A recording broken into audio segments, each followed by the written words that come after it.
জাতীয় নেতৃবৃন্দ, উপস্থিত সাংবাদিক বন্ধুরা এবং গণতন্ত্রপ্রেমী ইসলাম প্রেমী বিভিন্ন এলাকা থেকে আগত ভাই ও বোনেরা, আসসালামু আলাইকুম ওয়া রাহমাতুল্লাহ। সংগ্রামী বন্ধুরা, আমার বক্তব্য দেওয়ার তেমন কিছু নেই, শুধু একটা দাবি আপনাদের সামনে রাখতে এসেছি, তা হচ্ছে অবিলম্বে আওয়ামী লীগের রাজনীতি নিষিদ্ধ করতে হবে। আমাদের দাবি, আওয়ামী লীগ বিগত 17 বছরে পিলখানা হত্যাকাণ্ড চালিয়েছে। তারা শাপলা চত্বরে হাজার হাজার নিরীহ আলেম ওলামাদেরকে হত্যা করেছে। জুলাই গণ অভ্যুত্থানে 2000-এর বেশি আমাদের ছাত্র জনতাকে তারা হত্যা করেছে। আপনারা জানেন, আমরা দেশনেত্রী বেগম খালেদা জিয়া এবং মির্জা ফখরুল ইসলাম আলমগীর সহ বিএনপির অসংখ্য নেতার মুখে শুনেছি আওয়ামী লীগ নাকি হিটলারের চেয়েও জঘন্য। আমরা মির্জা ফখরুল ইসলাম সাহেবের মুখে শুনেছি শেখ হাসিনা হচ্ছে লেডি হিটলার।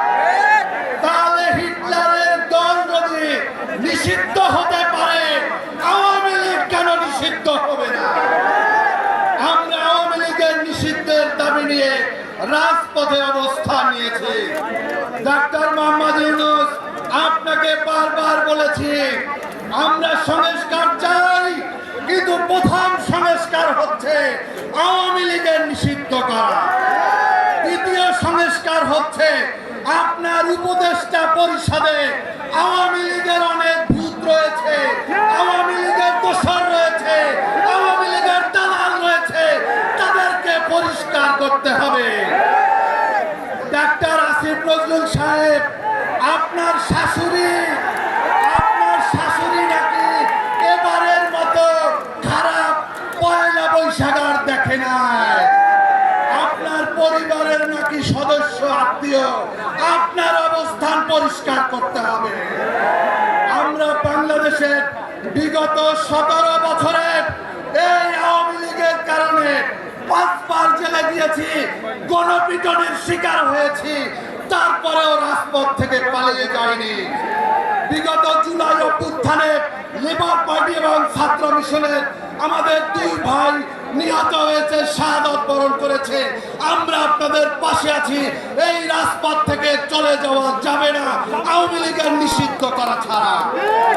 আমরা চাইব, আমরা সবাই সমস্ত রাজনৈতিক দলকে এখানে দেখতে চাই।